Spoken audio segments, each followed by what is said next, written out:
अगर एक दिन जब आप रात में घर वापस आते हैं तो अचानक पाते हैं कि आपके परिवार के सदस्य, जो आमतौर पर खुशमिजाज और मुस्कान से भरे होते हैं, इस क्षण में उनकी आंखें सूनी हो गई हैं।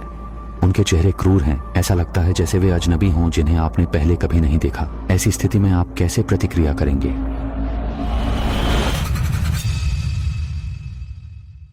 यह घटना 2007 के चीनी नववर्ष के दौरान हुई थी। तीसरी कक्षा में पढ़ते समय नववर्ष के तीसरे दिन मैं अपने माता पिता के साथ दादी के घर भोजन करने गया था। मेरे दादा दादी उच्च विद्यालय के शिक्षक थे और सेवानिवृत्त हो चुके थे। मेरे माता पिता शिक्षा विभाग में कार्यरत थे। मेरा परिवार उच्च शिक्षित था। सामान्यतः परिवार के सदस्य सौहार्दपूर्वक रहते थे और माता पिता विशेष सम्मानित थे। हम पुराने अपार्टमेंट में रहते थे जो दादा दादी को स्कूल ने उनकी युवावस्था में आवंटित की थी। उस आवासीय इमारत में 5 मंजिल थीं। मैं और माता पिता पहली मंजिल पर रहते थे जबकि दादा दादी तीसरी पर थे। मुझे वह जगह पसंद नहीं थी क्योंकि घर काफी पुराने थे और प्राकृतिक रोशनी भी अच्छी नहीं थी। मेरी याद में वह कमरा हमेशा ठंडा और अंधेरा रहता था। हर बार कमरे में प्रवेश करने पर एक फफूंदी जैसी गंध आती थी, लेकिन समय के साथ मैं उससे आदी हो गया था। हमारा हर साल का नववर्ष की रात का खाना रात 8 बजे शुरू होता है क्योंकि परिवार के सभी सदस्य टीवी देखते समय खाना खाना पसंद करते हैं। इस प्रकार वसंत पर्व की शाम के कार्यक्रम से परिवार मिलकर नए साल का आनंद ले सकता है। उस दिन दोपहर लगभग 6 बजे मैं दादी के घर पर ऊब गया था। टीवी पर पसंदीदा कार्टून न होने पर मैंने खेलने हेतु नीचे जाने का फैसला किया। उस समय माँ रसोई में नववर्ष की रात का खाना बना रही थी। मैंने उनसे अभिवादन किया। उसके बाद उसने मुझे बताया कि खाना तैयार है और मुझे वापस आने के लिए नीचे बुलाया। साथ ही मुझे दूर न जाने को कहा। इसलिए मैं अकेले नीचे खेलने लगा। समय बीतने जैसा लगा पर माँ मुझे खाना बुलाने नहीं आई। दिन अनजाने अंधेरा हो गया था। सौभाग्य से नीचे की सड़क की बत्तियां जल रही थीं और मैं खेलकर थक गया था। मैंने घर जाने की तैयारी की और ऊपर बढ़कर दरवाजे में चला गया। वहां एक लड़का आ रहा था। दरवाजे के अंदर लाइट न होने से उसका चेहरा स्पष्ट नहीं दिख पा रहा था। मुझे लगा उसकी उम्र ज्यादा नहीं, शायद प्राथमिक स्कूल के 5 या 6ठी कक्षा का लगता था। फिर वह मेरे सामने आया और बोला, छोटे हो, अपना वह खिलौना मुझे दिखाओ। उसने मेरे हाथ में लाल बिल्ली, नीली खरगोश और कईक्षा तलवार दिखाई। ये प्लास्टिक के छोटे खिलौने हैं, चमकती तलवारें जो रात में रोशनी बिखेरती हैं। मैंने सोचा वो मेरे साथ खेलने चाहता है, इसलिए मैंने उसे ग्लोइंग तलवार दे दी। उसने फिर मेरे हाथ में लाइजर पेन मांगा। थोड़े बड़े हो जाने वाले लोग शायद इस तरह के खिलौने याद कर सकते हैं। उस समय यह बहुत लोकप्रिय था। बस एक बटन दबाने पर लाल या हरे रंग की किरण निकलती थी। उस समय इस तरह के खिलौने बहुत कम थे। इन्हें रखने वाले दोस्तों की संख्या भी बहुत कम थी, इसलिए यह विशेष रूप से शानदार लगता था। मैंने इसे हमेशा एक खजाना माना।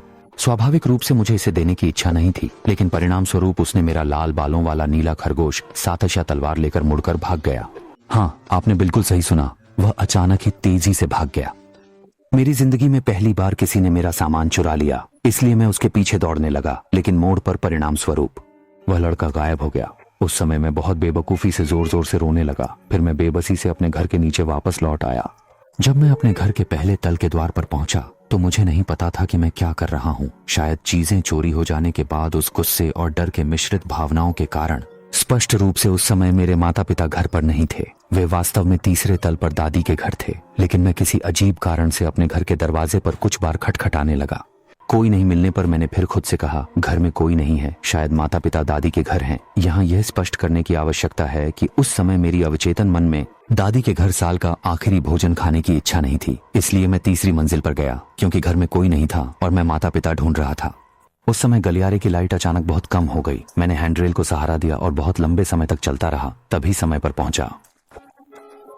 मैंने दरवाजे पर एक बार खटका। दरवाजा तुरंत खुल गया। मैंने देखा कि मेरी माँ दरवाजे पर खड़ी थी। उन्होंने अपने बालों को बांधा हुआ था। मैं तुरंत उनके गले में आ गई, रोते हुए बताया कि अभी मेरा खिलौना किसी ने छीन लिया। उन्होंने मुझे थोड़ी देर तक सांत्वना दी, फिर उन्होंने मुझे घर में खींच लिया। इस समय मुझे एहसास हुआ कि अंदर कुछ असामान्य था, क्योंकि दादी के घर का लिविंग रूम मूल रूप से सफेद रोशनी वाला था, लेकिन इस क्षण यह धुंधली हरी में बदल गया था। घर में केवल लिविंग रूम की छत पर छुपी लाइट्स चालू थी। मैंने अपने पिता से पूछा, अन्य लाइट्स क्यों नहीं जल रही? उन्होंने अचानक कठोर अंदाज में कहा, बच्चे, ज्यादा दखलंदाजी मत करो। उनका चेहरा मानो मुझे निगलने वाला था। उस क्षण मुझे लगा कि वह अजनबी हैं और मेरे पिता जैसे नहीं। मेरे पिता स्वभाव से खराब हैं, फिर भी उन्होंने कभी इतनी कठोरता नहीं दिखाई। उस समय मुझे बहुत अन्याय महसूस हुआ और मैं फिर से रोने लगी। इसके तुरंत बाद ऐसा एक दृश्य हुआ जो आज तक मुझे जकड़ कर रखता है। जो हुआ वह यह था कि उत्सवपूर्ण घर में अचानक सभी लोगों ने बातचीत रोक दी। पूरा घर मौन में डूब गया, मेरे माता पिता सहित। सभी ने क्रोधित होकर मेरी ओर देखा। किसी ने बात नहीं की, चेहरों पर कोई भाव नहीं था, लेकिन घर में धुंधली हरी रोशनी ने मुझे वाकई में डराया। मैं फिर रोने की हिम्मत नहीं कर सका। हक्का बक्का खड़ा रहा काफी देर तक। आखिरकार माँ ने कहा, ठीक है, पहले खाना खा लेते हैं। वे तभी अपनी पहले जैसी स्थिति में लौटे। मैं डरी हुई स्थिति में स्टूल पर बैठा था। उस समय मैं छोटा था, फिर भी कुछ असामान्य महसूस हो रहा था। मैंने ध्यान दिया कि टीवी पर स्नो स्क्रीन चल रही थी। मैंने अपने पास बैठी माँ से पूछा कि कार्यक्रम क्यों नहीं आ रहा है। मेरी माँ ने बस ठंडे तरीके से कहा कि टीवी खराब हो गया है। तभी जो खाने में सिर झुकाए हुए थे, मेरे पिता अचानक अपना सिर ऊपर उठाकर बहुत कुटिल नजरों से मुझे घूरे। मैंने ऐसा कभी नहीं देखा था कि उनका चेहरा मुझे मारने जैसा था। इस समय मुझे पूरी तरह से यकीन हो गया कि वह वास्तव में मेरे पिता नहीं थे। मैंने अपने आप में हिम्मत जुटाकर अपनी माँ से कहा कि मेरा खिलौना नीचे भूल आ गया है, मैं उसे लेने जाता हूँ। फिर मैं खड़ा होकर दरवाजे की ओर चल पड़ा। जब मैं उनकी पीठ की ओर था, मैंने स्पष्ट रूप से महसूस किया कि सभी मेरी ओर देख रहे हैं, फिर भी कोई नहीं बोल रहा था। मैं कांपते हुए दरवाजे तक पहुंचा और दरवाजा खोला। दरवाजा जोर से बंद करने के बाद मैं बेधड़क तरीके से नीचे की ओर भागा। जब मैं दूसरी मंजिल पर भाग रहा था, तभी ऊपर से दरवाजा खुलने की आवाज सुनाई दी। मैं सीधे डर के मारे रो पड़ा, लेकिन सौभाग्य से कोई मेरा पीछा नहीं कर रहा था। मैंने सारी ताकत लगाकर सड़क पर दौड़ गया। उस समय सड़क पर लगभग कोई नहीं था। एक मोड़ पर मैंने अपनी माँ को देखा। उसके बाल नहीं बंधे थे, वे सामान्य फ्लॉपी शॉल लंबे बाल थे। मुझे नहीं पता क्यों मेरे उस वक्त की सहज बुद्धि ने उसे मेरी माँ मान लिया। मैं सीधे अपनी माँ की ओर दौड़ गया और उस समय मेरी माँ बहुत गुस्से में थी। मेरी भयभीत और उदास हालत देखकर उसने ज्यादा नहीं कहा, सिर्फ पूछा कि मैं कहाँ गया था, क्योंकि परिवार ढूंढ रहा था। तभी मुझे एहसास हुआ कि मैं जो जगह गया था वह मेरी दादी का घर नहीं था। उस समय मैं इतना डरा था कि बोल नहीं पा रहा था और लगातार कांप रहा था, जिससे मेरी माँ भी डर गई थी। मेरे पास उपाय नहीं था सिवाय चीनी नए साल की पूर्व संध्या पर घर वापस जाने का। मैंने एक भी निवाला नहीं खाया। परिवार, जो पहले विश्वास नहीं करते थे, मेरी दुखद घटना सुनकर उस समय वे सभी इतने डर गए थे कि उनके चेहरे सफेद हो गए। इसके बाद थोड़े समय में हमारे परिवार ने एक नया घर खरीदा। मानसिक आघात के कारण मैं उस तरफ के घर पर बहुत कम जाता था। जब भी मैं उस रात को याद करता हूँ, मेरा दिल कस जाता है।